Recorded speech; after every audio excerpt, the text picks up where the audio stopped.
Hello student, हम लोग class 10th का चैप्टर नंबर 12 वृत्त को स्टडी कर रहे हैं, जिसको इंग्लिश में सर्कल कहते हैं। ठीक है, ये वृत्त क्या होता है? हम लोगों ने इसको बेसिक कंसेप्ट हम लोग को क्लास 9th में इसका क्लियर था कि वृत्त में एक त्रिज्याएं होती है, ठीक है, जिसको हम लोग इंग्लिश में रेडियस कहते हैं। एक व्यास होता है जिसको हम लोग इंग्लिश में डायमीटर कहते हैं। ठीक है, वृत्त की परिधि होती है जिसको हम लोग इंग्लिश में सर्कमफ्रेंस ऑफ अ सर्कल कहते हैं। ठीक है बच्चों, तो हम लोग इसके बेसिक कंसेप्ट्स को से इसको स्टार्ट करते हैं, क्योंकि ये चैप्टर क्लास 10 पे वेरी इंपॉर्टेंट है। इसमें के जो क्वेश्चन है वो प्रमेय थ्योरम पे बहुत इंपॉर्टेंट वाले बनते हैं। ठीक है, तो हम लोग बेसिक कंसेप्ट को देखते हुए कि केंद्र क्या होता है, त्रिज्याएं क्या होती हैं, व्यास क्या होता है, जीवाएं क्या होती हैं, सभी को हम लोग बेसिक कंसेप्ट देखते हुए अपने कंसेप्ट का क्लास को आगे बढ़ाते हैं। ठीक है, ये हम लोग का परिचय वीडियो है। इसमें मैं जितने भी कंसेप्ट हैं वृत्त से रिलेटेड सभी को मैं इसमें क्रिस्टल क्लियर करूंगा। ओके बच्चों, ठीक। तो सबसे पहले हम लोग एक वृत्त बना लेते हैं, एक सर्कल ड्रॉ कर लेते हैं। यह है हमारा सर्कल। ठीक, सर्कल के जो सेंटर में होता है इसको हम लोग केंद्र कहते हैं, जिसको आप सेंटर बोलते हैं। इंग्लिश में क्या बोलते हैं? सेंटर, और हिंदी में इसे केंद्र कहते हैं, केंद्र ऑफ अ सर्कल। ठीक है, अब देखिए, अगर हम किसी भी केंद्र से अगर कोई भी एक रेखा अगर वृत्त की परिधि पे खींचते हैं तो इसको त्रिज्या कहते हैं, आर से दिखाते हैं। ठीक, उसी त्रिज्या को जब हम जस्ट डबल कर देते हैं तो वही त्रिज्या हमारे किस में बदल जाती है? व्यास में बदल जाती है। ठीक, तो सबसे हमारा फर्स्ट पॉइंट है, सबसे हमारा जो फर्स्ट पॉइंट है वो क्या है बच्चों? केंद्र है। केंद्र क्या होता है? तो हम फर्स्ट पॉइंट को नोट करते हैं, केंद्र। केंद्र को हम लोग इंग्लिश में सेंटर कहते हैं। केंद्र को इंग्लिश में क्या बोलते हैं बच्चों? सेंटर कहते हैं। ठीक, सेंटर को हम लोग ओ से रिप्रेजेंट करते हैं, it is denoted by O. Okay, next one is त्रिज्या। त्रिज्या क्या होती है? त्रिज्या को हम लोग इंग्लिश में रेडियस कहते हैं। ये त्रिज्या क्या होती है? जब भी हम केंद्र से सेंटर से कोई भी रेखा वृत्त की परिधि पे खींचते हैं तो उसको आप त्रिज्या कहते हैं। ठीक है, जिसको हम लोग आर से डोनेट करते हैं। जैसे इसमें त्रिज्या क्या है, जैसे आप इसका नाम कुछ भी रख सकते हैं, जैसे मान लीजिए इसका नाम ए रख दिया, इसका नाम बी रख दिया, तो ओ बी एक त्रिज्या होगी। ठीक है, और ओ ए एक त्रिज्या हो गई। ठीक, तो बात आता है, क्वेश्चन एक बार बोर्ड में पूछा था कि किसी भी वृत्त में कितनी त्रिज्याएं हो सकती हैं? तो किसी भी वृत्त में अनंत त्रिज्याएं खींची जा सकती हैं। ठीक है, किसी भी वृत्त में हम अनंत त्रिज्याएं, इन्फिनिटी त्रिज्या खींच सकते हैं। ओके, नेक्स्ट वन इज व्यास। व्यास क्या है बच्चों? व्यास को हम लोग इंग्लिश में डायमीटर कहते हैं। ठीक है, व्यास को हम लोग इंग्लिश में क्या बोलते हैं? डायमीटर। इसको आप स्मॉल डी से रिप्रेजेंट करें या कैपिटल डी से, both are same. Okay, small d क्या होता है? स्मॉल डी, जिसको हम लोग ए बी से डिनोट कर रहे हैं। ठीक है, इसमें ए बी क्या है? वृत्त का व्यास है। एक हम लोग रिलेशन जानते हैं, त्रिज्या और व्यास में एक संबंध होता है। रिलेशन क्या होता है? देखिए, जो त्रिज्या होती है वह व्यास का आधा होता है, व्यास बाई 2। ठीक है, एक रिलेशन होता है, जो त्रिज्या होती है वो व्यास का क्या होता है बच्चों? आधा होता है। Means that r is equal to d by 2। This imply d is equal to 2r। मतलब कहीं भी अगर d लिखा है तो इसको हम लोग 2r लिख सकते हैं, या कहीं पे 2r लिखा है तो इसको हम लोग d लिख सकते हैं। ओके, नेक्स्ट है हमारा, नेक्स्ट टॉपिक है हमारा जीवा। जीवा क्या होता है बच्चों? केंद्र में खींची गई कोई भी दो रेखा को हम लोग जीवा कहते हैं। जैसे मान लीजिए एक रेखा ये हो गई, एक रेखा ये हो गई। ठीक, इसका नाम आप कुछ भी रख सकते हैं, पी क्यू, इसका नाम आर एस, कुछ भी रख सकते हैं। तो जीवा को हम लोग इंग्लिश में क्या बोलते हैं? कॉर्ड कहते हैं। क्या बोलते हैं? जीवा को कॉर्ड कहते हैं। ठीक, अब कॉर्ड क्या क्या है? देखिए, आर एस कॉर्ड है, ठीक है, पी क्यू कॉर्ड है, उसके बाद ए बी भी एक जीवा है। आपको यह पता होना चाहिए कि एक बार बोर्ड में क्वेश्चन पूछा था कि किसी भी सर्कल की सबसे बड़ी जीवा क्या होती है? तो किसी भी सर्कल की सबसे बड़ी जीवा उसकी व्यास होती है। व्यास is the greatest chord of the circle. ठीक है, जो व्यास होती है वह किसी भी सर्कल की सबसे बड़ी त्रिज्या होती है। ये चीज हम लोग को नोट में याद रखना है कि जो व्यास होता है सर्कल का वो सबसे बड़ा त्रिज्या है। ठीक है, त्रिज्या नहीं, सॉरी, क्या बोलते हैं? जीवा है। अब देखिए कुछ इंपॉर्टेंट पॉइंट है जो इनसे रिलेटेड आते हैं। जैसे हम लोग नोट कर लेते हैं यहाँ पे नोट नंबर 1। पहला जो नोट है, सभी बच्चे इसको नोट कर लीजिए। जो नोट है पहला, कि वृत्त की सबसे बड़ी जीवा व्यास होती है। ठीक है, हम लोग इसको नोट कर लेते हैं। वृत्त की सबसे बड़ी जीवा, सबसे बड़ी जीवा वृत्त का व्यास होता है, व्यास होता है। ठीक है, वृत्त की सबसे बड़ी जीवा वृत्त का व्यास होता है। ठीक है, एक क्वेश्चन और पूछा था कि एक वृत्त में कितनी जीवाएं हो सकती हैं, तो एक वृत्त में अनंत जीवाएं खींची जा सकती हैं। ठीक है, इसको भी नोट कर लेते हैं कि एक वृत्त में अनंत एक वृत्त में अनंत जीवा एक वृत्त में अनंत जीवा हो सकती है। ठीक है, ये सब इंपॉर्टेंट पॉइंट है जो बोर्ड में डायरेक्ट बहुविकल्पी में पूछ लेते हैं। एक वृत्त में अनंत जीवा हो सकती है। ठीक है, नेक्स्ट पॉइंट है कि क्या जब जीवा अनंत हो सकती है तो क्या त्रिज्याएं कितनी हो सकती हैं, तो यह भी आपको पता होना चाहिए कि किसी भी वृत्त में हम लोग इनफाइनाइट रेडियस ड्रॉ कर सकते हैं, मतलब अनंत त्रिज्याएं हो सकती हैं। तो ये भी पॉइंट नोट कर लीजिए। एक वृत्त में अनंत त्रिज्या हो सकती है। ठीक है, एक वृत्त में अनंत त्रिज्या हो सकती है। ये सब वेरी इंपॉर्टेंट वाले पॉइंट है बच्चों, सभी लोग इसको अच्छे से नोट कर लीजिए। ठीक है, सभी लोग इसको नोट कर लीजिए, फिर हम लोग नेक्स्ट पॉइंट को डिस्कस करते हैं। ठीक है बच्चों, तो हम लोगों ने केंद्र के बारे में स्टडी कर लिया, केंद्र क्या होता है। फिर हम लोगों ने जीवा को देखा, जीवा रेडियस क्या होती है। फिर हम लोगों ने व्यास के बारे में स्टडी किया। ठीक है, फिर उसके बाद हम लोगों ने त्रिज्या और व्यास के बीच में रिलेशन देखा। उसके बाद हमने देखा जीवा क्या होती है। उसके बाद हम लोग 3 नोट पॉइंट देखे हैं। ठीक है, ये वेरी इंपॉर्टेंट वाले पॉइंट है, सभी लोग इसको नोट कर लीजिए। जो हमारा नेक्स्ट कंसेप्ट है वह है स्पर्श रेखा। स्पर्श रेखा क्या होती है बच्चों? स्पर्श रेखा वह रेखा होती है जो किसी भी वृत्त की जो परिधि है उसको टच करते हुए जाए। ठीक है, मतलब ऐसी रेखा जो वृत्त के किसी भी एक बिंदु से उसके परिधि को छूती हुई जाए। ठीक है, उसको हम लोग क्या बोलते हैं? स्पर्श रेखा। मतलब वो वृत्त के अंदर नहीं हो सकती, जो स्पर्श रेखा है वो वृत्त के अंदर नहीं हो सकती, इनसाइड नहीं हो सकती, वो हमेशा आउटसाइड, मतलब वृत्त को टच करते हुए जाएंगे, उनकी परिधि, उनके बाउंड्री लाइन को टच करते हुए जाएंगी। ऐसी रेखा को हम स्पर्श रेखा कहते हैं।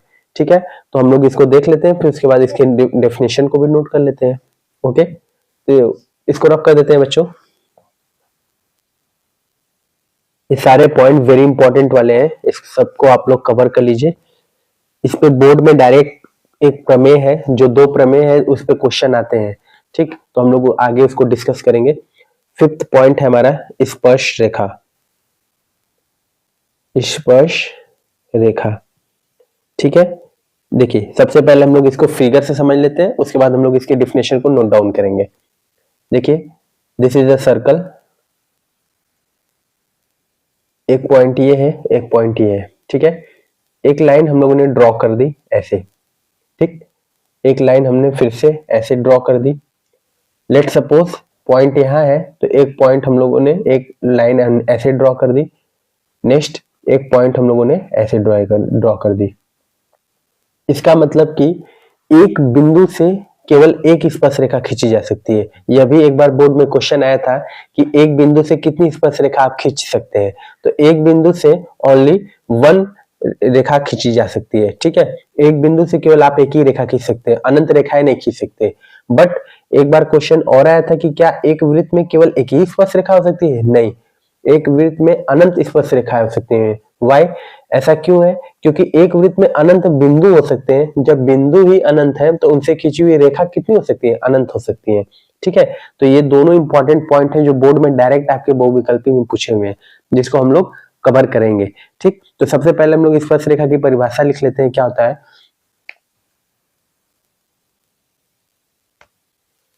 ऐसी रेखा, ऐसी रेखा जो वृत्त के परिधि, वृत्त के परिधि को किसी एक बिंदु पर, किसी एक बिंदु पर, किसी एक बिंदु पर छूकर, छूकर जाए तो ऐसी रेखा, ऐसी रेखा स्पर्श रेखा, स्पर्श रेखा होती है। ठीक है, फिर से, ऐसी रेखा जो वृत्त के परिधि को किसी एक बिंदु पर छू कर जाए तो ऐसी रेखा स्पर्श रेखा होती है।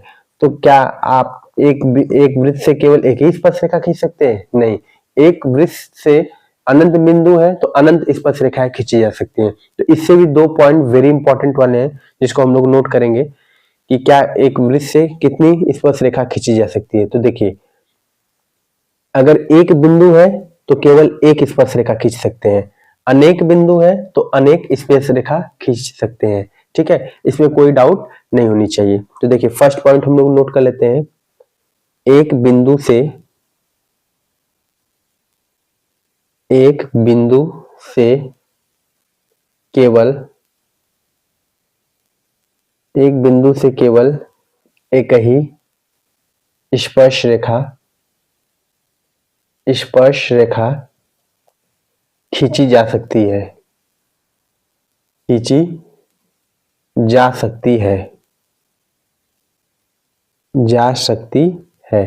एक बिंदु से केवल एक ही स्पर्श रेखा खींची जा सकती है। ये एकदम वेरी इंपॉर्टेंट वाला पॉइंट है, ये आपके एग्जाम में पूछा हुआ है।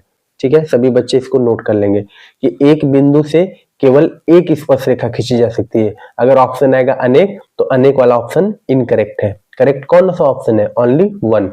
एक बिंदु है जिससे आप एक स्पर्श रेखा खींच सकते हैं। ओके, जैसे कुछ फिगर हम लोग ऐसे बना दे, जैसे मान लीजिए एक सर्कल है, यहाँ एक पॉइंट है, ऐसे खींच दिए। ठीक, लेट सपोज अगर पॉइंट यहाँ पे है तो ऐसे खींच दिए, अगर पॉइंट यहाँ पे कहीं पे है तो ऐसे आप खींच दिए, लेकिन एक बिंदु से केवल एक ही स्पर्श रेखा खींच सकते हैं। ठीक है, नेक्स्ट पॉइंट, सेकेंड पॉइंट क्या है? सेकेंड पॉइंट है कि क्या एक वृत्त पर कितने बिंदु हो सकते हैं? तो एक वृत्त पर अनंत बिंदु हो सकते हैं। ठीक है, तब वृत्त पर अनंत स्पर्श रेखाएं भी हो सकती हैं। मतलब एक वृत्त पर कितने बिंदु हो सकते हैं? एक बार क्वेश्चन आया था कि कितनी स्पर्श रेखा खींची जा सकती है, तो उसका आंसर क्या था? एक बिंदु से केवल एक स्पर्श रेखा खींची जा सकती है। ठीक, दूसरा क्वेश्चन क्या था कि एक वृत्त पे कितने बिंदु हो सकते हैं? तो एक वृत्त पे अनंत बिंदु हो सकते हैं। इसको भी नोट डाउन कर लेते हैं कि एक वृत्त पर अनंत बिंदु हो सकते हैं, हो सकते हैं। एक वृत्त पर अनंत बिंदु हो सकते हैं, तब उस स्थिति में, उस स्थिति में उस वृत्त पर, उस वृत्त पर अनंत स्पर्श रेखा, स्पर्श रेखा खींची जा सकती है, खींची जा सकती है। ठीक है, एक वृत्त पर अनंत बिंदु हो सकते हैं, तब उस स्थिति में उस पर अनंत स्पर्श रेखा खींची जा सकती है। For example, this is a circle, okay, this is a point, this is point, यहाँ पे कई सारे पॉइंट हैं।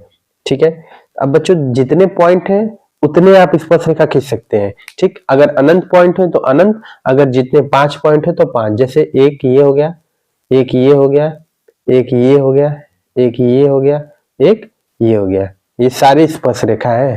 ये सब के सब कैसी रेखा है बच्चों?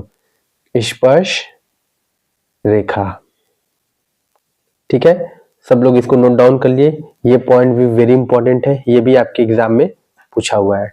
सभी बच्चे इसको नोट कर लीजिए, इसको नोट कर लिए। फिर हम लोग नेक्स्ट कंसेप्ट को देखते हैं, छेदक रेखा क्या होती है। ठीक है, तब तक आप इसको नोट करिए सभी बच्चे। ठीक है, इसको हम लोगों ने देख लिया स्पर्श रेखा। स्पर्श रेखा से ये दो जो पॉइंट है, ये दोनों बोर्ड में इससे क्वेश्चन एराइज हुए हैं, पूछे हुए हैं, तो इस पॉइंट को सभी बच्चे हाईलाइट कर लेंगे। ठीक है, ये जो दोनों नोट वाले पॉइंट है, इस पे क्वेश्चन आपके एराइज है। अगर आप इस पॉइंट को अगर ध्यान से नहीं पढ़े रहेंगे तो ऐसे क्वेश्चन आएंगे तो आप उसको बना नहीं पाएंगे। ठीक है, तो इसके बाद हम लोग नेक्स्ट अपना जो नेक्स्ट रेखा है उसको छेदक रेखा को देखते हैं। छेदक रेखा क्या होती है?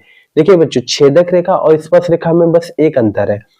जो स्पर्श रेखा होती है वह वृत्त को छूते हुए जाती है, बाहर से जाती है, वो कभी अंदर नहीं जा सकती। और जो छेदक रेखा होती है वो वृत्त के अंदर से होके जाती है। इसका मतलब क्या हुआ? इसका मतलब यह हुआ तो स्पर्श रेखा वृत्त के परिधि पे अगर कोई बिंदु है तो उसको छूती हुई जाएगी।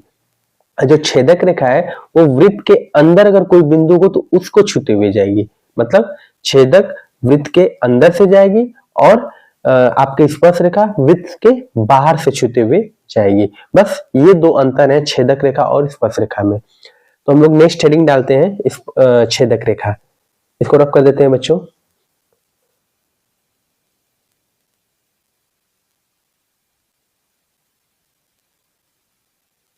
नेक्स्ट है हमारा छेदक रेखा।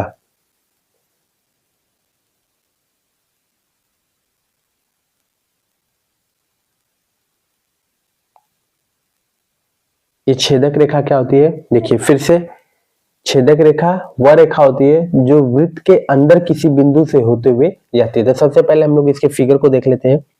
अगर फिगर अंडरस्टूड है तो हम लोग को कोई प्रॉब्लम नहीं होगी। जैसे सपोज करिए दिस इज अ सर्कल, ये सेंटर है सर्कल का, मतलब केंद्र है। यहाँ पे कोई पॉइंट एम है, ठीक, एम एक पॉइंट है जिसको ये रेखा क्या करती है जा रही है, टच करते हुए जा रही है।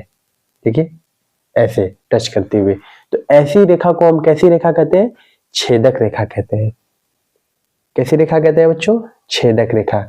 मतलब अगर सर्कल के अंदर, वृत्त के अंदर अगर कोई पॉइंट है, अगर उसको कोई रेखा टच करते हुए जा रही है तो ऐसे रेखा को हम लोग छेदक रेखा के नाम से जानते हैं। तो इसको हम लोग परिभाषा को नोट कर लेते हैं। वृत्त के अंदर, वृत्त के अंदर यदि कोई बिंदु, वृत्त के अंदर यदि कोई बिंदु दिया हो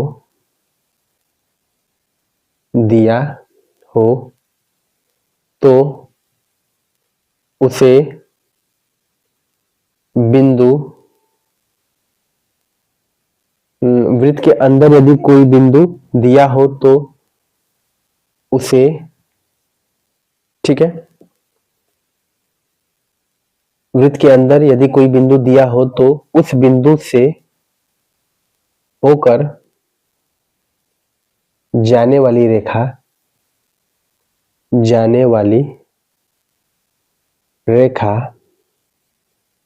छेदक रेखा कहलाती है।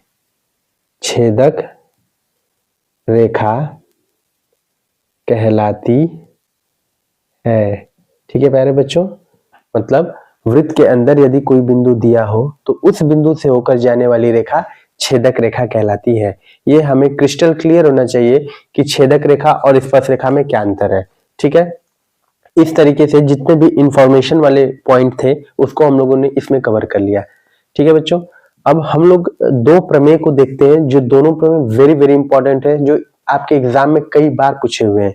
ठीक है, और इन प्रमेय पे आपकी प्रश्नावली है। प्रश्नावली की क्वेश्चन 10.1 में तो उतने ज्यादा क्वेश्चन नहीं है, बस कुछ ही क्वेश्चन स्पर्श रेखा और छेदक रेखा से रिलेटेड। बट 10.2 वाला जो प्रमेय है, मतलब 10.2 जो प्रश्नावली उसमें प्रमेय 10.2 वेरी इंपॉर्टेंट उसमें यूज हुआ है। ठीक, तो दोनों प्रमेय को हम लोग इस वीडियो में कवर करते हैं। ये आपके 5-5 नंबर 6-6 नंबर में क्वेश्चन डायरेक्ट पूछे हुए हैं। ठीक है, तो हम लोग, आप लोग छेदक रेखा को नोट करिए, उसके बाद हम लोग प्रमेय 10.1 को स्टार्ट करते हैं। ठीक है, दो ही प्रमेय है, दोनों प्रमेय वेरी इंपॉर्टेंट वाले हैं। अल्टरनेट ईयर्स में कभी ये पूछे हैं कभी वो पूछे हैं, तो हम दोनों को अपने पास रख लेते हैं जो पूछा उसको कर लेंगे। ठीक ठीक है बच्चों, अपने पास हम लोग दोनों रखेंगे, जो आएगा उसको कर लेंगे। ओके ठीक है बच्चों, हम लोग प्रश्नावली 10.1 को देखते हैं। प्रश्नावली 10.1 क्या है? वृत्त के किसी बिंदु पर स्पर्श रेखा स्पर्श बिंदु से जाने वाली त्रिज्या पर लंब होती है। ठीक है, मतलब प्रमेय जो 10.1 है वह कहता है कि वृत्त के किसी भी बिंदु पर स्पर्श रेखा से स्पर्श बिंदु से जाने वाली जो स्पर्श बिंदु से जाने वाली जो त्रिज्या है, त्रिज्या पर लंब होती है। मतलब जैसे मान लीजिए मैं एक फिगर बना देता हूं यहाँ पे, ये आपका एक सर्कल है। ठीक है, ये इसका क्या है बच्चों? केंद्र है, सेंटर है, जिसको हम लोग ओ से डिनोट करते हैं। सपोज करते हैं एक स्पर्श रेखा ऐसे है जो जिसका नाम एक्स वाई है, एक्स और वाई, ये स्पर्श स्पर्श रेखा है। ठीक, अब इससे हम लोग पी एक बिंदु इस पे स्पर्श रेखा पे पी खींचते हैं। ठीक है, और एक बिंदु कोई हम लोग बाहर खींचते हैं, कोई बाहर मतलब इस वृत्त के बाहर कोई बिंदु क्यू हम लोग खींचते हैं। ठीक है, अब ये जो बिंदु P और Q दोनों किस पे है? स्पर्श रेखा पे ही है। अब ये जो है ये त्रिज्या है R। ठीक, मतलब OP की जो डिस्टेंस है वह R है। तो देखिए हमें क्या बताना है कि वृत्त के किसी बिंदु पर, वृत्त के किसी बिंदु पर, ठीक है, स्पर्श रेखा स्पर्श बिंदु से जाने वाली त्रिज्या पर लंब होती है। मतलब हमको इसको 90 डिग्री सिद्ध करना है कि ये 90 डिग्री का एंगल बनाती है, ये हमें सिद्ध करना है। ठीक है, तो जो जो पार्ट हमें ज्ञात होता है सबसे पहले हम उसको नोट करते हैं। तो क्या क्या ज्ञात है बच्चों, उसको नोट कर लीजिए। ठीक, फिर उसके बाद हम लोगों ने जो रचना की, मतलब हमने ये तो रचना की ना, ये रचना का पार्ट है, ये वाली जो रेखा हमने खींची और ये जो ली, ये सब रचना का पार्ट है, उसको हम लोग रचना में लिख लेंगे। आपको एकदम इसी तरीके से बोर्ड में अगर ये क्वेश्चन पूछा तो आपको सॉल्व करना है। तो सबसे पहले हम ज्ञात है लिखते हैं। ज्ञात है, क्या चीज ज्ञात था? ज्ञात है हमें बच्चों कि केंद्र O वाले वृत्त के बिंदु P पर स्पर्श रेखा एक्स वाई है। ठीक है, क्या ज्ञात है? केंद्र, केंद्र को इंग्लिश में सेंटर कहते हैं। केंद्र O से या केंद्र O वाले वृत्त के बिंदु P पर स्पर्श रेखा एक्स वाई है। ठीक है, मतलब ये जो केंद्र है और ये एक्स वाई क्या है? स्पर्श रेखा है। ठीक है, हमें सिद्ध क्या करना है? ये तो ज्ञात है, हमने लिखा। फिर हमें क्या लिखना है बच्चों? सिद्ध क्या करना है? सिद्ध करना है। क्या हमें सिद्ध करना है? हमें सिद्ध करना है बच्चों कि जो ये OP है वो लंब है किस पे? एक्स वाई पे। मतलब OP परपेंडिकुलर है किस पे? एक्स वाई पे। हमें ये सिद्ध करना है। ठीक है, तो फिर हम लोगों ने इसको सिद्ध करने के लिए रचना क्या की? हमने एक अनदर पॉइंट कोई Q लिया स्पर्श रेखा पे और O और Q को आपस में क्या कर दिया? मिला दिया। मतलब ये रचना का पार्ट था हमारा, जो हम लोगों ने पहले ही बना दिया। तो हम लोग इसको रचना में लिख लेते हैं। रचना क्या किया हम लोगों ने? रचना हम लोगों ने किया बच्चों कि जो P के अतिरिक्त, ये जो P है उसके अतिरिक्त कोई पॉइंट हम लोगों ने Q लिया। ठीक, और उस Q को O से क्या कर दिया? मिला दिया। मतलब सेंटर से हम लोगों ने मिला दिया। तो इस बात को हम लोग लिख लेते हैं, P के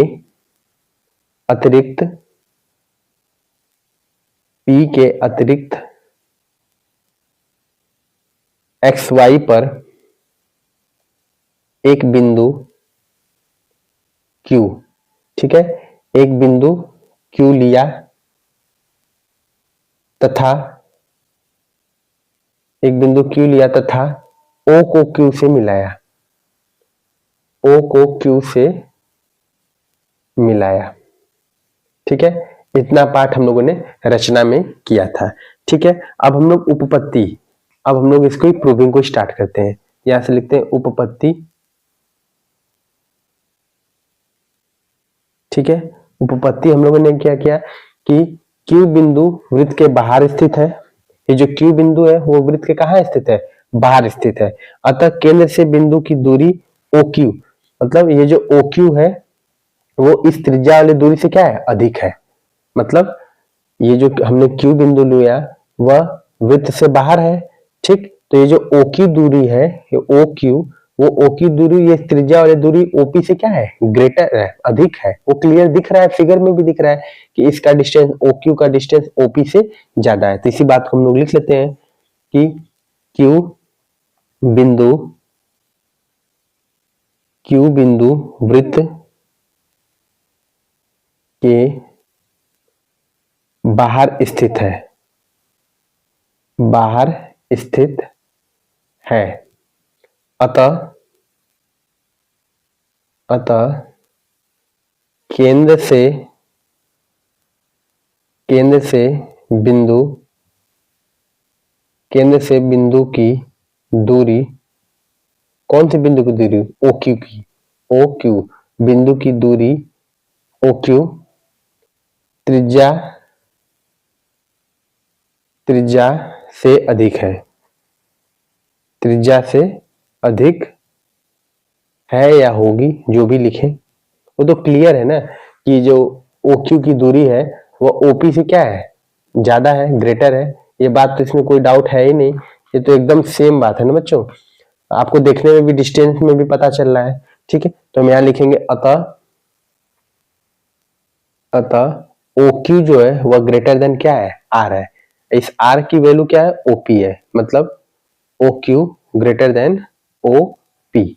ये रिजल्ट हम लोगों ने यहां से फाइंड कर लिया। ठीक है,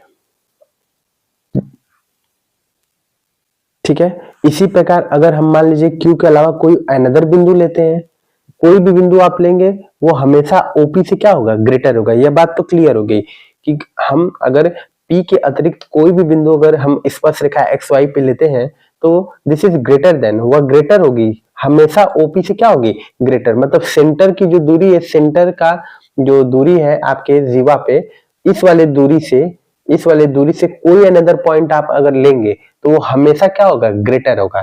ठीक है, हमेशा यह बात सिद्ध है। तो हम लोग इस पॉइंट को भी नोट कर लेते हैं। आगे लिखेंगे इसी प्रकार, इसके आगे से, इसके बाद से क्या लिखेंगे, इसी प्रकार। ठीक है, इसी प्रकार अब हम लोग यहाँ पे एक लाइन ड्रॉ कर लेते हैं, उसके बाद इसके बाद से यहां से शुरू करते हैं ना। इसी प्रकार P के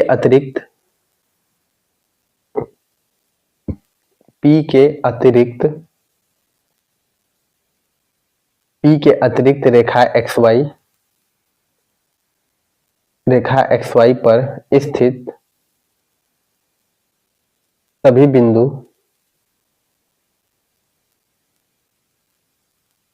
बिंदु लिखें या बिंदुओं लिखें, बहुत सारे बिंदु होंगे तो बिंदुओं लिखेंगे, प्लूरल फॉर्म। बिंदुओं की केंद्र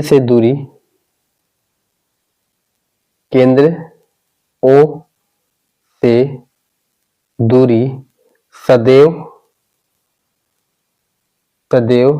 OP से अधिक होगी, OP से अधिक होगी। ठीक है, सदैव OP से क्या होगी प्यारे बच्चों, अधिक होगी। अतः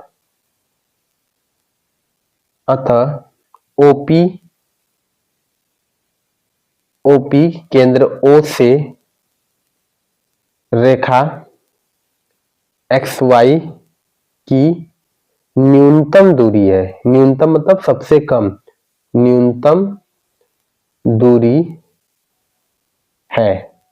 ठीक है, न्यूनतम दूरी है। अतः हम कह सकते हैं कि OP जो है वह परपेंडिकुलर किस पे है, XY पे है। इस तरीके से हम लोगों ने इस रिजल्ट को क्या कर दिया प्यारे बच्चों, सिद्ध कर दिया कि OP की जो दूरी है या OP जो है वह XY पे क्या है, लंबवत है, परपेंडिकुलर है। इस तरीके से हम लोगों ने इस रिजल्ट को फाइंड कर लिया। देखिए क्या किया, बहुत सिंपल सा था कि एक वृत्त है जिसका सेंटर O है। ठीक है, O से P एक पॉइंट हम लोगों ने लिया, स्पर्श रेखा XY पे एक पॉइंट P लिया जिसकी दूरी R है। ठीक है, उसके बाद हम लोगों ने रचना क्या किया कि उस XY पे कोई अनदर पॉइंट हम लोगों ने Q ले लिया, क्यू लिया, फिर उस क्यू को ओ सेंटर से हम लोगों ने मिला दिया। ये सब हम लोगों ने रचना में लिखा ही है कि पी के अतिरिक्त XY पर एक बिंदु क्यू लिया और तथा ओ को क्यू से मिलाया। उपपत्ति में क्या लिखा कि कि जो Q बिंदु है, Q बिंदु वृत्त के बाहर है, अतः केंद्र से इसकी जो दूरी है OQ की वह सदैव OP से क्या है, ग्रेटर है। इसका मतलब कि हम कोई भी बिंदु अगर इसके अलावा ले, अगर स्पर्श रेखा पे Q P के अलावा कुछ भी Q S T V Y Z कितना भी पॉइंट ले, वो हमेशा उसकी दूरी OP से क्या होगी, ग्रेटर होगी। ठीक है, तो इसका मतलब ये क्लियर हुआ कि OP की जो दूरी है वो सबसे न्यूनतम है। सबसे न्यूनतम मतलब क्या, सबसे कम है, सबसे कम एकदम लंबवत है। थोड़ा सा अगर आप एंगल को चेंज करेंगे तो वो दूरी ज्यादा हो जाएगी। जैसे मान लीजिए ये P यहाँ है, इसको थोड़ा सा आगे कर देंगे तो 90 डिग्री का तो एंगल नहीं बनाएगा, but this is greater than, इससे तो ग्रेटर है ये। फिर मान लीजिए यहाँ पे करेंगे तो ये इससे ग्रेटर हो जाएगी।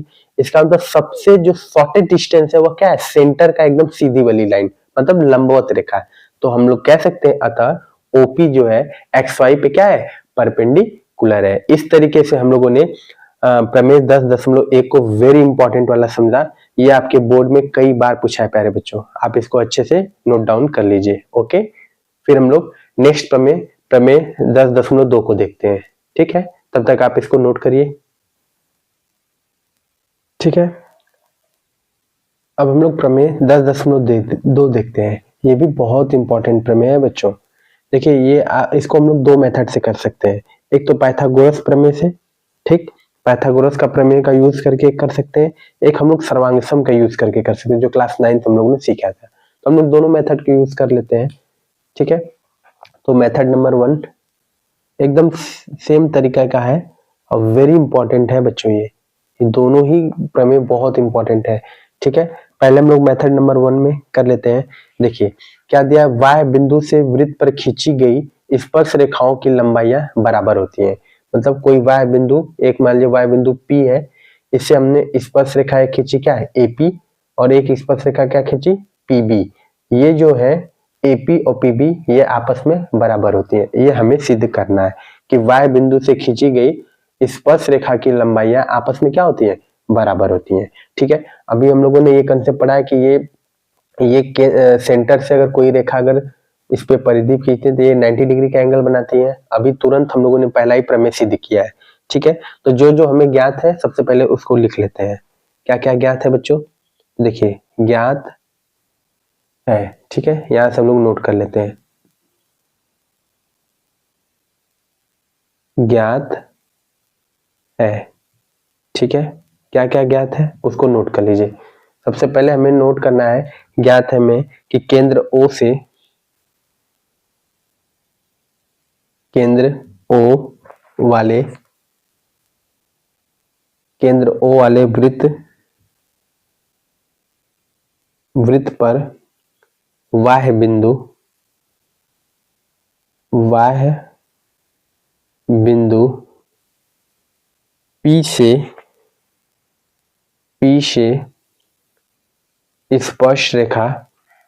P से स्पर्श रेखा PA व PB खींची गई है। ठीक है, क्या हमने लिखा कि केंद्र O वाले वृत्त पर y बिंदु P से स्पर्श रेखा PA व PB खींची गई है। ठीक है, ये हम लोगों ने लिख लिया। उसके बाद हमें सिद्ध क्या करना है प्यारे बच्चों, सिद्ध करना, क्या सिद्ध करना है, सिद्ध करना है हमें कि AP या PA जो भी लिखे आप, PA बराबर PB। ठीक है, हमें ये सिद्ध करना है कि जो PA है वो बराबर किसके है, PB के। ठीक, तो हम लोगों ने रचना क्या क्या की, रचना हमने जो की उसको भी लिख लेते हैं।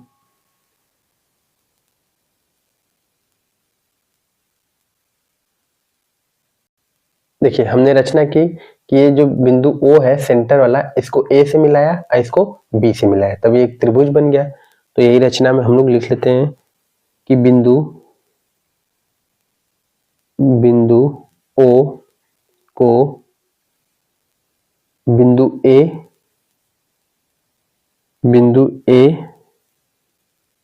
व बिंदु B से मिलाया। ठीक है, बिंदु B से मिलाया। ये चीज हम लोगों ने रचना में लिख ली। ठीक है,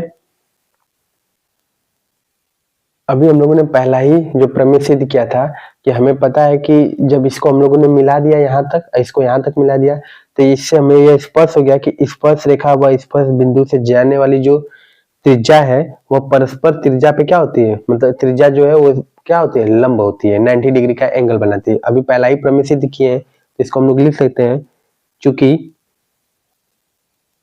स्पर्श रेखा व स्पर्श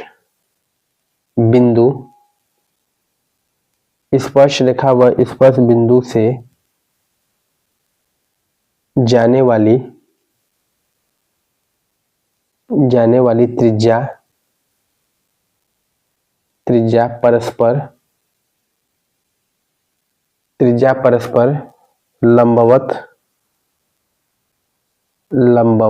होती है। ठीक है, लंबवत होती है। अगर ये लंबवत होती है तो इसका क्या मतलब हुआ बच्चों, अतः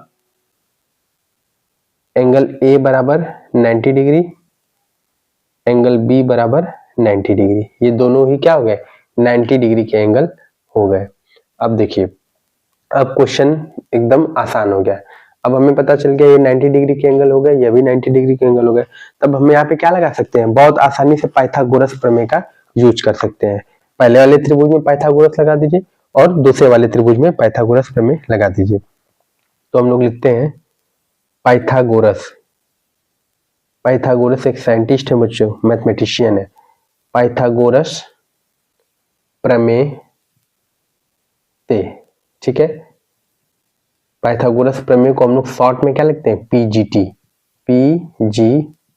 ठीक है, अब पीजीटी किस में लगा दें, पहले वाले त्रिभुज में, तो ट्रायंगल त्रिभुज ओ ए पी में। ठीक है, सबसे पहले हम लोग ओ ए पी में लगा लेते हैं पाइथागोरस प्रमेय ओ ए पी में।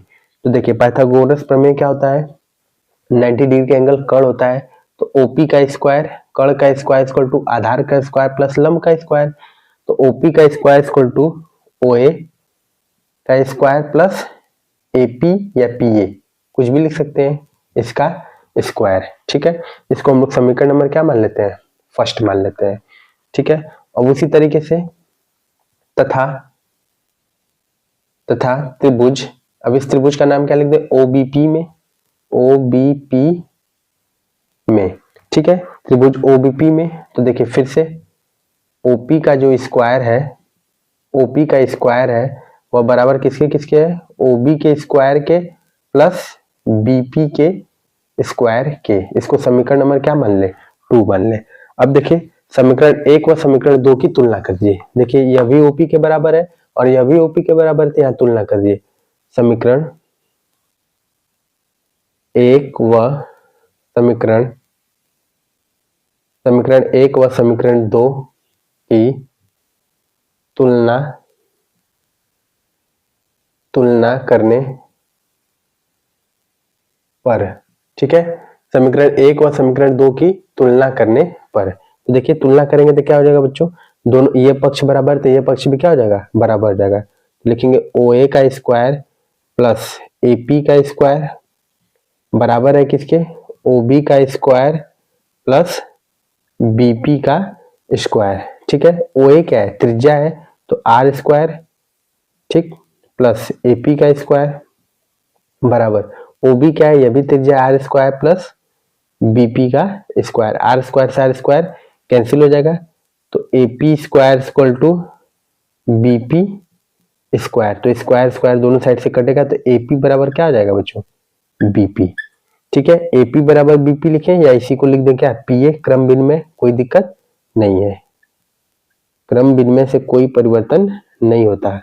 ठीक है, तो इस तरीके से हम लोगों ने यह कथन को सिद्ध कर दिया कि जो इस किसी भी y बिंदु से अगर कोई स्पर्श रेखा पे अगर रेखा हम खींच रहे हैं, y बिंदु से वृत्त पर कोई भी अगर रेखा खींच रहे हैं, तो वो उनकी लंबाई आपस में क्या होगी, समान होगी, PA बराबर PB। हमने सिद्ध कर दिया कि ये दोनों आपस में क्या है प्यारे बच्चों, बराबर है। ठीक है, सभी लोग इसको नोट कर लिए। ये हम लोग ने फर्स्ट तरीके से किया पाइथागोरस प्रमेय का यूज करके। एक और मेथड है, ठीक है, जो हम लोग सर्वांग सम का यूज करके कर सकते हैं सेम थ्योरम को प्रूविंग। ठीक, बाकी कुछ नहीं चेंज करना है, बस हम लोग को प्रूविंग चेंज करना है, बाकी ये सब चीज सेम रहेगा। ठीक है, तो आप लोग इसको नोट करिए, फिर हम लोग पाइथागोरस ये वाले पार्ट को रब करते हैं, फिर इसको सॉल्व करते हैं। फिगर भी सेम है, फिगर में भी कोई चेंज नहीं है, आप इसको नोट करिए, फिर हम लोग उसको सॉल्व करते हैं। ठीक है, अब हम लोग सेकेंड मेथड से इसको सॉल्व कर लेते हैं। देखिए, आप मेथड 2 लिख लेते हैं।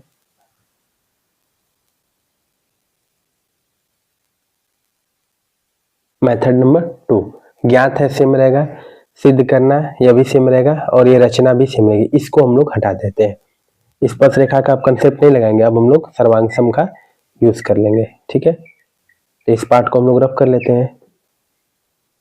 ये पूरा ही नहीं रहेगा, ये भी पूरा हिस्सा नहीं रहेगा बच्चों।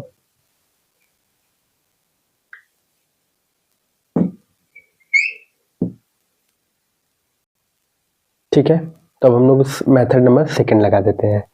अब देखिए, हम लोग को तो ये बराबर सिद्ध करना है। कैसे बराबर सिद्ध करेंगे? तो देखिए, दो त्रिभुज ले लेते हैं, त्रिभुज ओ ए पी, त्रिभुज सेम चीज, इतना तक तो एकदम सेम रहेगा। ठीक है, तो इसके बाद लिखते हैं त्रिभुज ओ ए पी तथा दूसरा त्रिभुज क्या है? O B P, O B P में। ठीक है, त्रिभुज ओ ए पी तथा ओ बी पी में। ठीक है बच्चों, अब देखिए इसमें क्या चीज है। देखिए, हमें तो एक एंगल ए बराबर एंगल बी दिख रहा है, एंगल ए बराबर एंगल बी, दोनों ही क्या है? 90 डिग्री है, दोनों 90 डिग्री, एक चीज मिल गया है। दूसरी बात, ये जो OA है वह बराबर किसके है? OB के। OA बराबर OB, ऐसा क्यों है बच्चों? क्योंकि ये उभयनिष्ठ त्रिज्या है, उभयनिष्ठ त्रिज्या, जिसको आप इंग्लिश में क्या लिख सकते हैं? कॉमन रेडियस, कॉमन रेडियस, उभयनिष्ठ त्रिज्या। ठीक है, दो चीज मिल गया। उसके बाद OP बराबर OP, ये तो कॉमन है, ये सीधे दिख रहा है, OP बराबर OP। ठीक है, OP बराबर OP, या आप इसको ऐसे लिख सकते हैं, OA बराबर OB, ये क्या है? त्रिज्या है, सीधे ऐसे लिखिए। और ये OP बराबर OP, ये क्या है? कॉमन है या उभयनिष्ठ है। तो कौन सा इसमें प्रॉपर्टीज लग गया है? देखिए, त्रिभुज OAP सर्वांगसम हो जाएगा त्रिभुज OBP by which region? RHS, right hypotenuse angle. एक हम लोगों ने पढ़ा था ना, right hypotenuse angle, right hypotenuse कोई भी भुजा। तो कौन से नियम से हो गया बच्चों? RHS नियम से। ठीक है, RHS नियम से, RHS नियम से क्या हो गए? सर्वांग सम हो गए। तो आपको पता है कि जब कोई भी त्रिभुज सर्वांग सम हो जाती है तो उनकी संगत भुजाएं आपस में बराबर हो जाती है। तो हम लिख सकते हैं AP बराबर क्या है? BP। ठीक, रीजन क्या लिख देंगे? CPCT। ठीक है, CPCT। लेकिन अब AP बोले चाहे PA बोले, BP बोले चाहे PB बोले, ये दोनों तो बात एक ही है। ठीक है, ये दोनों आपस में क्या हो गए? बराबर हो गए। इस तरीके से हम लोगों ने प्रमेय 10.2 को भी सॉल्व कर लिया है। ठीक है बच्चों, सभी लोग इसको अच्छे से एकदम नोट कर लीजिएगा, जितने, ये बहुत इंपॉर्टेंट क्लास थी ये। अगर आप सब लोग इसको अच्छे से नोट किए रहेंगे तो आप लोग को इसमें कोई प्रॉब्लम नहीं होगी। ठीक है, सभी लोग इसको अच्छे से नोट कर लिए। उसके बाद नेक्स्ट जो हम लोग वीडियो बनाएंगे उसमें पर्सनली 10.1 को हम लोग पूरा 1 शॉट बनाएंगे, 10.1 को 1 शॉट बनाएंगे। ये वीडियो कल सुबह अपलोड हो जाएगी, फिर हम लोग नेक्स्ट वीडियो शाम को अपलोड कर देंगे, कल ही शाम को अपलोड कर देंगे 10.1। ठीक है बच्चों, सब लोग इसको अच्छे से नोट कर लिए। Thank you so much.